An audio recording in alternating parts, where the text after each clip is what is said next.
자, 이제 한 해의 마지막 날입니다.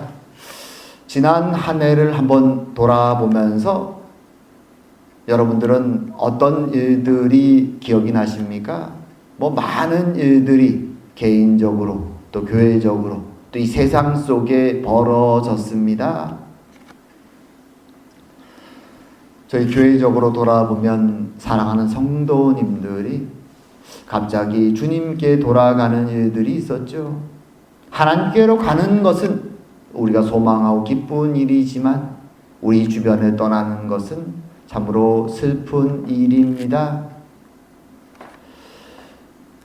그리고 이처럼 우리 주변에서도 갑자기 떠나는 일들이 있었지만 세상을 돌아봐도 여러 가지 일들 때문에 세상을 떠나는 일들, 목숨을 잃는 일들이 굉장히 많이 지금도 발생하고 있죠. 한편으로는 기상이변으로 기근이 일어나고 산불이 엄청나게 많이 일어났죠. 한쪽에서는 목이 마르고 불이 타고 일생 모았던 모든 것이 불타버리고 많은 인명이 손실되는 일들이 아픔이 발생하지만 또 한쪽에서는 추위와 홍수와 또 다른 식의 이 기상이변으로 따른 인간이 감당할 수 없는 자연의 재해가 발생해서 많은 이들이 그 아픔을 경험했습니다. 또 한편으로는 사람들의 손에 의해서 욕망 때문에, 다툼 때문에, 미움 때문에 전쟁이 계속되고 있습니다. 지금도 많은 사람들이 전쟁으로 죽어가고 고통 속에 있습니다. 물론 전쟁이 벌어지는 장소는 우리로부터 많이 먼 곳에 있지만 우리는 그 영향을 매일매일 조금씩 받고 살아갑니다. 전쟁이 일어나면 사람들은 물론 경제적인 영향도 받지만 그것을 바라보면서 어느 한쪽 편을 들게 됩니다. 그리고 자신의 감정을 거기에 실어서 반대편에 있는 사람들을 미워하고 그들을 비난하고 욕하죠. 그러다 그것이 심해지면 폭력이 행사되고 그리고 이 연말에는 특별히 그런 미움과 분노 속에 테러의 위험이 세계 곳곳에서 굉장히 높아서 세상 곳곳에 연말 축제를 하지만 많은 경찰들은 비상근무 속에 있다고 합니다. 인간의 폭력과 미움과 다툼이 세상을 힘들게 만들어 가지요. 사실 이런 일은 지금 이 시대에만 벌어지는 게 아니라 인간의 역사 속에서 사람들은 항상 다투고 서로 미워하고 서로 한쪽 편의 시선 속에 자신을 집어넣고 다른 쪽에 서 있는 사람들을 비난하는 것이죠. 그리고 흔히 그렇게 말하죠. 눈이 달렸으면 똑바로 보고 똑바로 생각해라. 도대체 무슨 생각을 하느냐. 그런 말을 많이 하죠. 그러면서 자신의 판단이 옳고 반대쪽에 있는 사람의 판단이 잘못됐음을 비난하기도 합니다. 하지만 성경은 우리에게 말하죠. 이 세상은 욕망과 타락이 있는 것이고 우리는 세상의 시선이 아니라 하나님의 시선으로 세상을 바라보아야 된다라고 말합니다. 하지만 우린 종종 이 사실을 잊어버릴 때가 많습니다. 오늘은 본문의 사건을 돌아보면서 과연 우리는 올 한 해를 어떤 마음가짐으로 살아왔는가? 어떤 시선으로 이 세상을 바라보고 살아왔는가? 돌아보며 하나님의 마음으로 하나님의 시선으로 이 세상을 살아가는 이 마지막 때를 살아가는 저희들이 되기를 원하며 메시지를 나눌까 합니다. 자, 오늘 본문 사건은 우리가 아주 잘 아는 사건입니다. 태어날 때부터 앞을 보지 못하는 맹인이었던 사람이 예수님의 은혜로 기적을 경험하고 눈을 뜨는 사건이 발생합니다. 이거는 일평생 살아도 한 번 경험할 수 없는 기적이죠. 기적. 맹인이었던 사람 본인은 말할 것도 없고 주변에 있는 가족이나 그를 익히 잘 알고 있던 모든 사람들에게 이것은 아주 충격적이고 놀라운 기쁨의 소식입니다. 한번 상상을 해보십시오. 앞을 태어날 때부터 보지 못한다. 보통 사람은 그 고통이 어떤 것인지, 그 암흑 속에 살아가는 고통이 어떤 것인지 이해할 수가 없습니다. 그저 바라보는 것으로도 그 고통이 너무나 크기에 이스라엘 사람들은 그런 사람을 가리켜서 그렇게 말하죠. 저 사람은 아마도 그의 가족이나 본인의 큰 죄 때문에 신으로부터 벌을 받아서 저렇게 태어날 때부터 맹인이 되었을 거야. 그렇게 생각했습니다. 그렇게 큰 장애를 안고 있던 사람이 드디어 눈을 뜬 것이죠. 모든 사람이 놀랍고 감격스럽습니다. 근데 오늘 본문을 잘 보게 되면 이 놀라운 사건 앞에서, 이 감격스러운 사건들 앞에서 함께 기뻐하지도 않고 함께 놀라지도 않고 마치 무슨 범죄자를 취재하듯이 노려보고 째려보고 비판하고 그리고 계속해서 숨겨진 비밀을 캐기 위해 질문을 던지는 사람들이 있습니다. 그들은 오늘 본문에 등장하는 바리새인들과 종교 지도자들입니다. 하나님의 말씀을 가리키는 사람들이고 누구보다도 은혜를 사모하는 사람들일 텐데 왜 이들은 이 놀라운 기적의 현장에서 함께 감사하고 기뻐하지 못하고 도리어 마치 무슨 범죄를 저지른 사람을 취재하듯이 이렇게 비판적이고 냉정하게 지금 사건을 바라보고 있는 것일까요? 참으로 이것은 안타까운 일입니다. 오늘 그들은 처음 이 맹인이 사람들에 의해서 그 자신들 앞에 왔을 때 여러 가지 질문을 던집니다. 왜, 어떻게, 언제 이 사건이 벌어졌는지. 하지만 여전히 확신하지 못하고 이제는 부모를 부릅니다. 부모들을 불러서 사건에 대해서 또 물어봅니다. 그리고 이제 다시 확신하지 못하고 두 번째로 이 맹인이었던 사람을 다시 부릅니다. 좀 황당한 일이죠. 그리고 그에게 이렇게 말하죠. 너는 하나님께 영광을 돌리라. 우린 이 사람이 죄인인 줄 아노라. 여기서 이 사람은 맹인을 눈뜨게 한 예수님을 가리킵니다. 너는 하나님께 영광을 돌리라. 이게 무슨 말입니까? 이것은 하나의 익스프레션, 표현이죠. 그저 이 자리에서 하나님께 영광을 돌리고 하나님을 찬양하라는 의미가 아닙니다. 이것은 너가 지금 숨기고 있는 비밀, 우리들에게 지금 얘기하지 않고 있는 예수님과 관련된 비밀을, 속임수를 말하라 라고 추궁하는 것입니다. 하나님 앞에서 진실을 드러내라고 말하는 것이죠. 하지만 그 진실은 정말로 진실이 아니라 자신들이 듣고자 하는 내용을 말하라는 것입니다. 어떤 속임수가 있었는지 그들이 이렇게 집요하게 계속해서 추궁하는 데는 이유가 있죠. 왜냐하면 그들은 이 기적을 일으킨 예수님에 대해서 익히 알고 있고 예수님에 대해서 편견을 가지고 있고 예수님을 죄인이라고 생각하고 있기 때문입니다. 그래서 믿을 수가 없는 것이죠. 참으로 이것이 안타까운 오늘 본문의 내용입니다. 왜 그들은 예수님을 믿지 못하고 의심하고 그리고 이 기적의 현장에서 함께 감사하고 하나님을 찬양하지도 못하고 이렇게 범죄자를 취재하듯이 이런 의심의 눈으로 계속 바라보는 것일까요? 물론 여기에는 몇 가지 이유가 있습니다. 그리고 어떤 면에서는 저도 일부분 공감하는 내용들이 있죠. 이 시대가 그렇습니다. 로마 치하에서 나라가 없은 지 오래됐습니다. 혼란스럽죠. 희망이 없는 세월을 살아갈 때 이런 시대에 많이 등장하는 사람들이 있습니다. 어떤 사람들이 등장할까요? 거짓 선생들, 거짓 선지자들이 많이 등장합니다. 나라가 혼란스러우면 그런 사람들이 사람들을 유혹하기 위해 등장하죠. 실제로 예수님이 오시기 전에 많은 거짓 선생들과 거짓 선지자들이 등장해서 사람들을 선동하고 소요를 일으키다가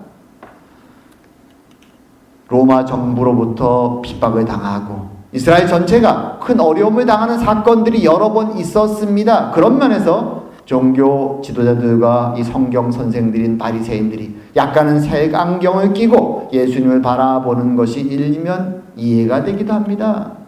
실제로 우리가 아는 것처럼 사탄이나 귀신도 사람들을 통해서 기적을 일으키는 경우들이 있죠. 신비한 일을 일으키는 경우들이 있습니다. 성경에도 그런 예가 있고 우리는 한국에 있는 많은 무당들을 통해서 그런 신비해 보이는 일들이, 영적인 일들이 귀신을 통해서 발생할 수 있다는 것을 알고 있습니다. 그런 면에서 오늘 이 바리새인과 종교 지도자들의 의심이 한편 이해가 되기도 합니다. 하지만 그럼에도 불구하고 그들의 모습은 우리에게 너무나 안타깝죠. 왜냐하면 오늘 그들은 자신들을 모세의 제자들이다 이렇게 말합니다. 우리는 모세의 제자들이다. 그런데 모세가 증언하고 예언했던 그 메시아가 오셨는데 그분을 믿지 못하고 있다는 것이죠. 그들이 내세우는 이유가 몇 가지가 있습니다. 그들은 모세의 제자이기에 자신들은 율법에 대해서 정통하고 율법에 따라 살아가고 율법으로 사람들을 판단한다고 말합니다. 그 율법의 기준으로 볼 때 예수님은 틀린 면이 많다는 것이죠. 첫 번째로 이런 이유죠. 오늘 이 본문에 등장하는 사건이 발생한 이 치유의 사건이 발생한 날이 안식일이었죠. 왜 안식일날 치유의 일을 그들이 볼 때는 일입니다. 일을 행했는가? 하나님을 믿는 사람이라면 안식일날은 행하지 않았을 텐데 라고 비판하는 것이죠. 그리고 또 하나 그들의 정결예법이 있죠. 정결예법에 따르면 유대인은 죄가 있어 보이는 자들, 세리 같은 사람들, 장녀 같은 사람들, 하층민의 사람들, 이런 사람들은 부정한 사람들이기 때문에 접촉하면 안 됩니다. 하지만 예수님은 그런 사람들, 자신에게 회개하고 몰려오는 그런 갈급함 속에 죄인임을 고백하고 나오는 세리와 장녀와 죄인들과 어울리셨습니다. 그 모습이 이 유대 선생들이 볼 때는 못마땅한 것이죠. 그가 역시 죄인이기에 이런 일을 행한다라고 말하는 것입니다. 그리고 더 나아가 예수님은 이 유대 선생들에게 그들의 위선을, 가식적임을 아주 여과 없이 신랄하게 비판을 하셨습니다. 그러기에 그들은 그 비판이 못마땅한 것이죠. 그래서 예수님을 처음부터 삐딱하게 편견을 가지고 보고 있는 것입니다. 이미 예수님 그러면 죄인이고 이상한 사람이라고 타이틀을 붙여 놓은 것이죠. 그래서 오늘 이 기적의 사건의 현장에서 그들은 기뻐하지 않고 도리어 의심하고 계속적으로 질문을 던지는 것입니다.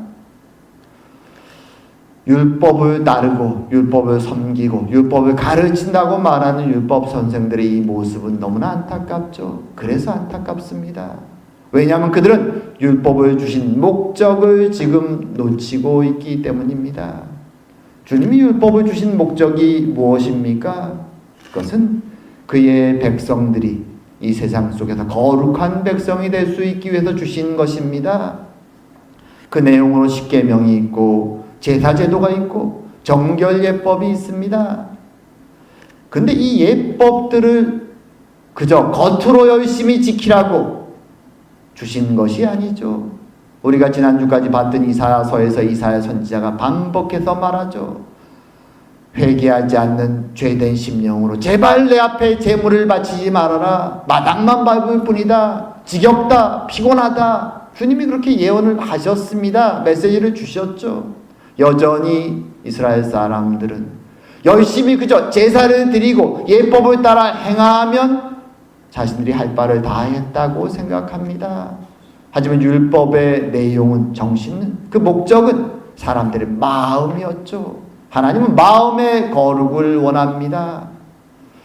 자신들이 제사를 드릴 때마다 제물 위에 손을 얹고 주님, 저의 죄를 고백합니다. 이 제물을 받아주시고 죄를 용서해 주십시오. 매번 제사가 있을 때마다 그저 그 제물을 바치는 것으로 땡이다라고 하는 것이 아니라 그 순간마다 자신의 죄인됨을 하나님 앞에 나올 때마다 고백하는 모습, 그리고 자신을 손발을 씻고 하나님 앞에 정결함을 노력할 때마다 내가 얼마나 부정한 자인가를 하나님 앞에 고백하는 그 마음들, 하나님 앞에 나올 때 그래서 무릎을 꿇고 두려움과 조심스러움으로 하나님께 나올 수밖에 없는 그 심령, 하나님은 순종과 겸손으로 율법의 내용들을 만날 때마다 자신이 누구인가를 깨닫고 하나님이 나오는 그 마음을 주님은 원하셨던 것입니다. 하지만 오늘 본문의 율법 선생들은 자신들이 지식을 많이 알고 외형적으로 율법에 따라 열심히 살아가기 때문에 금식도 하고 11조도 열심히 하고 제사도 열심히 드리고 예배 임문도 열심히 하기에, 누구보다 성경의 말씀을 많이 알기에 그들은 자신들은 참으로 하나님 앞에서 괜찮은 사람들이라고 생각했던 것이죠. 그리고 자신들처럼 행하지 못하는 사람들을 손가락질하고 비판하고 질책하면서 스스로 대리 만족을 얻죠. 저 사람들은 부정한 자들이야. 저 사람들은 죄인들이야. 하지만 나는 하나님 앞에서 괜찮은 사람이야. 자신의 양심은 속에서 말하고 있지만 양심의 가책을 눌러버리고 숨기고 당당하게 그렇게 살아왔던 것입니다. 주님은 그들의 위선을 회칠한 무덤 같다고, 내부에는 시체가 썩어 냄새가 나지만 그 위에 회를 칠한 무덤 같다고 그래서 비판하셨던 것이죠. 하지만 오늘 이 유대의 지도자들은, 율법 선생들은, 바리새인들은 그것을 외면하고 깨닫지 못하고 자신이 영적으로 아직도 맹인들임을 고백하지 못하고 교만으로 죄인의 모습으로 살아가는 것입니다. 그래서 주님이 그들에게 그렇게 말씀하시죠. 너희가 맹인이 되었더라면 죄가 없으려니와 본다고 하니 너희 죄가 그대로 있느니라. 자신들의 영적 무지를 고백하지 못할 때 하나님의 백성들은 하나님 앞에서 여전히 영적으로 앞을 보지 못하는 사람이 되는 것이죠. 죄인의 모습으로 살아가는 것이죠. 모세의 제자라고 말하지만 율법의 의미를 여전히 깨닫지 못하고, 모세가 그처럼 간절히 보기 원했던 메시아가 오셨음에도 메시아를 반기기보다는 그를 배척하고 메시아를 믿는 사람들을 도리어 회당에서 추방하는 악한 일들을, 비참한 일들을 행해 나가게 되는 것입니다. 이것이 오늘 본문에 스스로 안다고 생각하고 보고 있다고 생각했던 바리새인들의 모습입니다. 주님은 우리에게 질문을 던지는 것이죠. 너희들은 과연 어떠한가? 너희들은 과연 보고 있다고 생각하느냐? 우린 항상 하나님 앞에서 우리의 무지와 우리의 연약함을 고백하며 살아가야 되는 것입니다. 반대로 오늘 본문에 등장하는 평생 나면서부터 앞을 보지 못했던 사람은 전혀 다른 모습으로 등장하죠. 평생을 수십 년의 세월을 앞을 보지 못하고 더듬거리며 살아가는 사람, 그는 할 수 있는 일이 없었습니다. 그래서 그는 구걸을 하고 살았습니다. 그 고통이 어떤 것일까요? 육신의 고통만이 아니라 그는 영적으로도 고통 속에 살았습니다. 사람들이 항상 말하죠. 아유, 저 사람은, 저 가정은 어떤 죄를, 얼마나 엄청난 죄를 졌기에 저렇게 평생 앞을 보지 못하고 살아갈까? 항상 마음속에 그는 큰 고민과 죄책감 속에 살았을 것입니다. 육적으로도 깜깜한 어둠 속에 살아가지만 영적으로도 답답하죠. 도대체 어떤 죄를 우리가 졌기에 하나님은 나에게 이런 큰 질고를, 고통을 나에게 허락하셨는가? 하지만 그가 주님의 은혜로 이제 눈을 뜬 것이죠. 육신의 눈이 띄어진 것입니다. 어둠 속에서 빛을 처음으로 태어나 보게 된 것입니다. 그 기쁨이 얼마나 클까요? 육신의 빛을 보게 된 그것도 큰데 그의 마음속에 이제는 소망이 생깁니다. 죄책감으로 눌려 평생 살아오던 그가 이제는 하나님 앞에서 은혜를 받고 회복된다는 소망을 갖게 되는 것이죠. 그리고 그는 이제 자신의 눈을 뜨게 한 하나님의 사람을 찾아 나섭니다.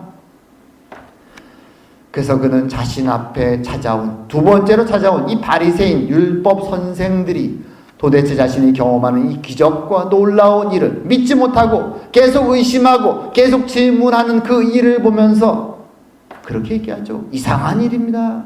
이상한 일이라고 말합니다. 왜 이상할까요? 하나님의 기적을 자신이 경험했고 지금 그 기적을 일으킨 하나님의 사람을 찾아가고 있는데 율법 선생이라고 말하는, 누구보다 하나님을 많이 알고 하나님과 가깝다고 말하는 이 선생님들은 왜 하나님의 은혜를 깨닫지 못하고 이 기적을 고백하지 못하고 여전히 의심하고 저렇게 말하는 것일까? 그의 말들이 율법 선생과 바리새인들에게 화살이 되어 가슴에 꽂힙니다. 그리고 그들은 분노하며 이 맹인되었던 자를 추방하죠. 오늘 본문에 나온 쫓아냈다는 표현은 그들이 그를 회당의 멤버 중에서 추방했다는 것을 의미한 출교를 의미합니다.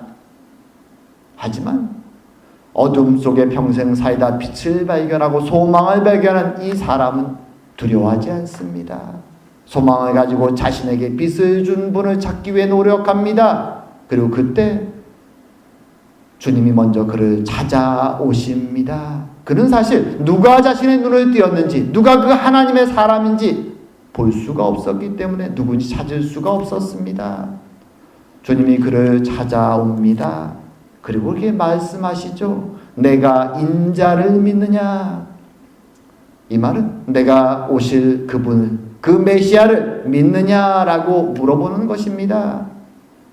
그자 그가 대답합니다. 주여, 그가 누구시니까? 어디 계십니까? 내가 믿고자 하나이다. 평생은 어둠 속에 살았던 사람이 발견한 유일한 소망이죠. 그는 기쁨으로 그렇게 고백합니다. 그러자 주님이 말하죠. 내가 그를 보았거니와 지금 너와 말하는 자가 그이니라. 그자 이 사람이 말합니다. 주여, 내가 믿나이다 하고 그는 절하고 주님께 경배합니다. 그리고 주님의 제자가 된 것이죠. 참으로 놀라운 일입니다. 우린 이 사람의 모습을 보면서 우리의 모습을 돌아보는 것이 필요하죠. 우리는 그의 고통을, 그 어두움의 깜깜함을 다 이해할 수는 없습니다.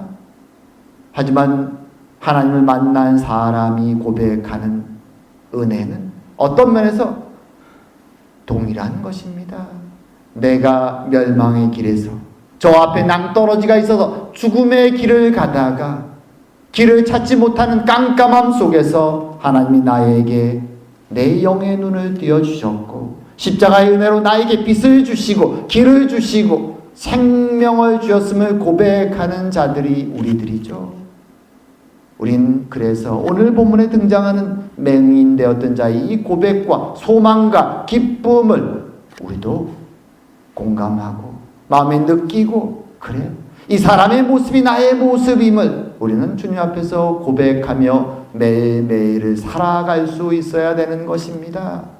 그리고 그 기쁨으로 이제는 내 앞에 멸망의 길이 여전히 사방도처에 나를 유혹하고 있음을 알기에, 나의 영의 눈이 띄었기에 한 발 한 발 주님의 손을 붙잡고 두려움과 떨림으로 조심스럽게 이 길을 나아가게 되는 것이죠. 그것이 신앙의 길입니다. 신앙의 길입니다.